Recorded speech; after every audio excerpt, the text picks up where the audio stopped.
6 juin 2014, nous célébrons les 70 ans du débarquement allié en Normandie.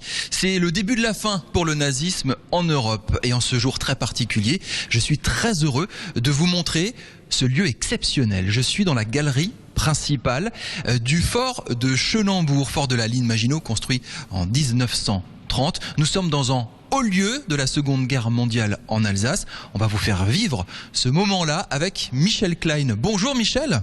Bonjour. Vous êtes l'un des guides de ce fort du Chenambourg. Vous allez nous le faire découvrir.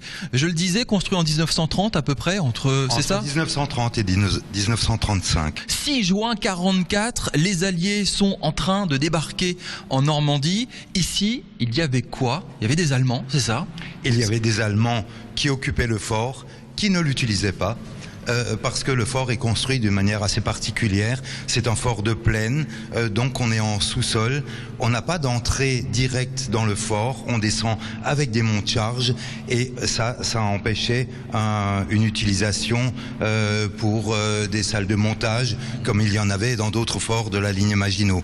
Là, actuellement, on est à moins 30 mètres. La moyenne, c'est 25 mètres. Ouais. À l'entrée, quand on descend, on se retrouve à moins 30 mètres, effectivement. Ce lieu a une histoire particulière, une histoire de résistance. En 1940, les Français ont refusé de quitter ce fort et se sont battus contre les Allemands. L'état-major français a décidé à un point difficile de la bataille en 40 d'abandonner les forts. Les différents commandants des forts voisins se sont réunis ici au fort de Chenambourg et ont décidé de passer outre et de rester dans les forts et de défendre les forts coûte que coûte. Et les Allemands sont arrivés et se sont cassés les dents sur le fort. En fait, ils l'ont attaqué en nombre. On a utilisé en fait tous les moyens pour rentrer dans le fort. On n'est jamais arrivé à rentrer. Donc première défaite de Hitler, non pas dans les sables d'Arabie, non pas sur le front de Russie, mais la première défaite de Hitler, c'est ici au Chenambourg en 1940. Nous sommes ici dans la galerie principale. Il y a 1 kilomètre de galerie et les postes de combat sont là-bas au bout, hein, c'est ça ? C'est ce qu'on va voir dans un instant. Sont là-bas au bout. Les blocs de combat sont éloignés effectivement parce qu'on ne voulait pas avoir une cible qui soit trop facilement atteignable. Combien d'hommes ici ? 630 hommes.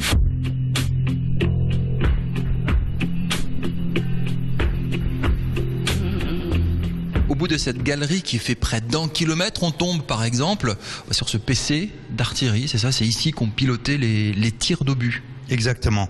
C'est ici que rentraient les renseignements qui venaient de l'extérieur, une multitude d'observateurs qui seront à l'extérieur, qui vont, grâce à un système de liaison téléphonique, ramener les informations au PC directement et directement là où se trouve l'officier de tir. Alors cette carte, Michel, elle est intéressante parce que finalement, ce qui est surligné en noir là, c'est toute la partie où les Allemands n'ont pas pu se rendre, c'est ça ? Voilà, c'est la partie inviolée du territoire français, finalement, là où les Allemands n'ont jamais pris pied. Les soldats français se sont battus.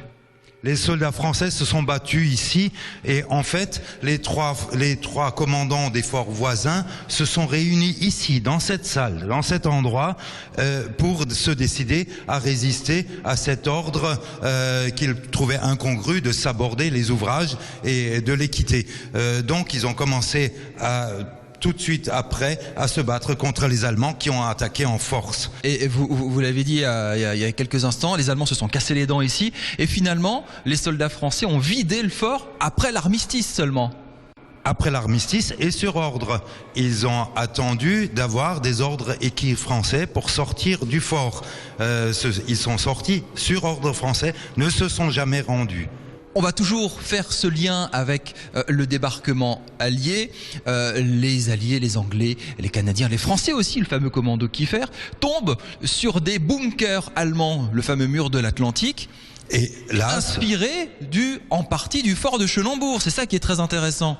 En partie du fort de Chenambourg et des autres forts, bien sûr, de la ligne Maginot. Puisque les Allemands ont piqué les idées, la conception de ce genre de fort. La ligne que les Allemands avaient construite en face de la ligne Maginot, le Westwall qu'on a appelé la ligne Siegfried, était beaucoup moins sophistiquée que la ligne Maginot. Donc, quand ils sont venus ici en 40, quand ils ont pris possession des forts, en fait, a commencé un ballet de limousine ici. Tous les officiers supérieurs se devaient de passer ici, de visiter les forts et de s'inspirer et de s'instruire ici. Donc, on a repris beaucoup d'idées. C'est pour ça que quand vous arrivez sur les plages de Normandie, vous avez des blocos qui ressemblent quasiment au fort alsacien. Au fort d'ici. Les sanglots longs des violons de l'automne. Je répète, les sanglots longs des violons de l'automne blessent mon cœur d'une langueur monotone. Je répète, blessent mon cœur d'une langueur monotone. Michel, ici on est dans l'un des éléments essentiels du fort.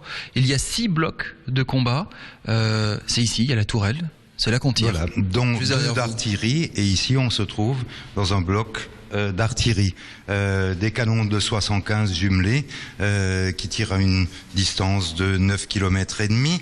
Ils ont un rythme de tir qui est assez effarant. En cas de nécessité, on pouvait tirer un obus toutes les 2 secondes. Et on vous voit manipuler la tourelle.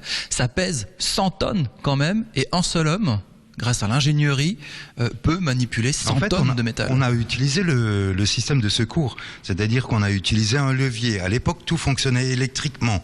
La tourelle se mettait en position de combat, se relevait électriquement. 6 juin 44, les Alliés débarquent. Ici, les Allemands sont au courant de rien. On l'apprend par Radio Londres, c'est ça, comme tout le monde, comme la France entière, comme la France résistante. Voilà. Partout, les informations circulent assez vite, semblerait-il. Il y a des Alsaciens qui étaient au courant très vite, mais officiellement, évidemment, on n'allait pas du côté allemand faire la publicité de ce débarquement. Le fort du Schönenbourg, évidemment, est à voir. Vous avez pu le deviner sur les images. Il y a des œuvres contemporaines. En ce moment, c'est l'exposition Underground qui se voit jusqu'au mois d'octobre. C'est ça, vous mélangez l'histoire, ce lieu emblématique, et l'art contemporain. Voilà, et c'était une percée de nouvelles idées qui viennent s'installer dans le fort. C'est un questionnement aussi. C'est une exposition qui est en rapport avec le début de la Première Guerre mondiale. Donc c'est surtout une exposition d'idées dans le fond qui permet de s'ouvrir un peu l'esprit. Ce lieu est vraiment magnifique et il est tenu par des bénévoles. C'est l'association des amis de la ligne Maginot qui tiennent les lieux en fait. Il y a quand même 40 000 personnes, 40 000 visiteurs qui arpentent ce dédale interminable de couloirs, de blocos, etc. Oui, 40 000 personnes qui rentrent, mais une poignée d'irréductibles qui en fait sont, je dirais, des résistants de la mémoire. Oui, c'est vrai. Ce sont eux qui conservent cet ordre des choses en l'état, et vous avez vu dans quel état remarquable. Et ce sont des gens qui font une œuvre absolument fantastique. On a tendance à oublier l'histoire. Sans l'histoire, je ne sais pas où nous irons. Merci beaucoup Michel de nous avoir ouvert les portes de ce fort du Schönenbourg, que je vous invite évidemment à découvrir en ce moment symbolique, voilà, du 70e anniversaire du débarquement allié.